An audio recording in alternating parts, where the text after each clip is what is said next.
Hi, Russ Miller, Off-Grid Creationist here. I'm standing by our perimeter fence.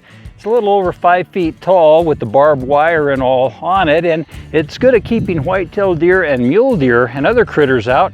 However, bull elk, they can jump over this quite easily. Our gate's only 4 feet tall. They step right over that, so I've had to start parking my truck across the gate every night because they've been coming in and devouring our plants and our trees. But my friends, the fence and elk, that's not what I wanted to talk about. I say, let's follow the Word of God, let's prove all things, and let's start standing up for the truth of the Word of God. These are the 10 messiahs of Darwinism today that they say we can't overcome. So let's get right into this. Darwinian lie number 1 is the belief that life came from non-life. Well, Darwin thought it was just the life crawled out of a little warm pond. Well, we know that's impossible, so they came up with spontaneous generation. That's poof, life comes from non-life. That's been debunked. So they went to a biogenesis, which is really just a fancy form of spontaneous generation given a stretch of time. Somewhere you still have to have that magic moment where poof, life started spontaneously. So let's get into real science, a believer's best friend.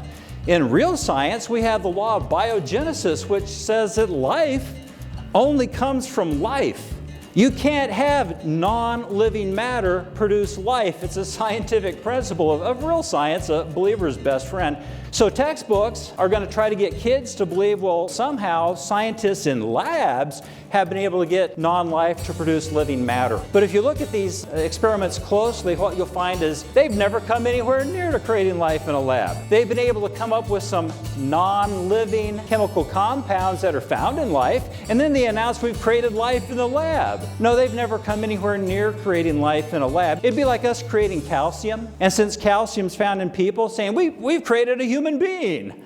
They've never come anywhere near overcoming the law of biogenesis. So think about this logically. The world's brightest scientific minds, building on years and years of millions of other scientists' research and findings, with billions of dollars of lab equipment and salaries and computers, etc. thrown in, and billions of dollars of rewards waiting for anyone who can make life come from non-life, they have never been able to get non-living matter to produce life, not even in a laboratory. And we're supposed to believe rocks and seawater did it on their own?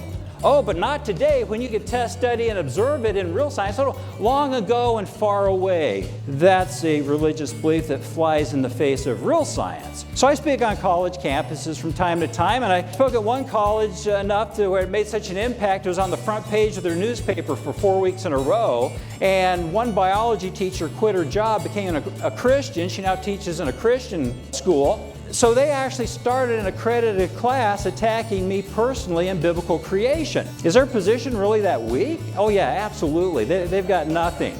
But they own the whole system. That's the issue. So I said, well, let's go to the book they use in that class, written by one of the most famous atheists in the world, who is the president of the National Center of Science Education, which is just an evolutionary propaganda machine.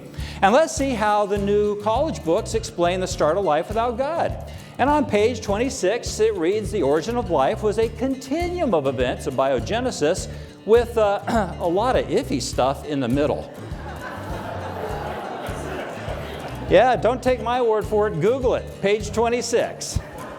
That's the modern explanation of how life started without God. You think maybe they don't have anything? I think that's pretty clear. In fact, this former Harvard professor and Nobel Prize winner said, modern biologists, having reviewed the downfall of spontaneous generation, yet unwilling to accept creation, are left with nothing. They've got nothing.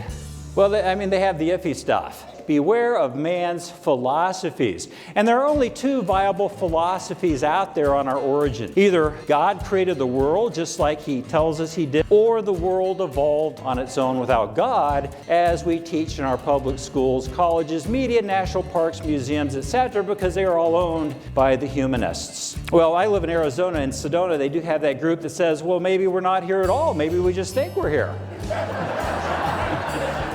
But generally, I don't pay attention to that because, my friends, we are really here. And my friends, that is what I wanted to talk about. Hey, I wanted to speak to you briefly about supporting small ministries and missionaries. There are tons of them out there and they need support. Hey, if you're not already supporting a ministry or missionary above your local church, please find one that you feel is doing God's work and become a monthly partner and help them out.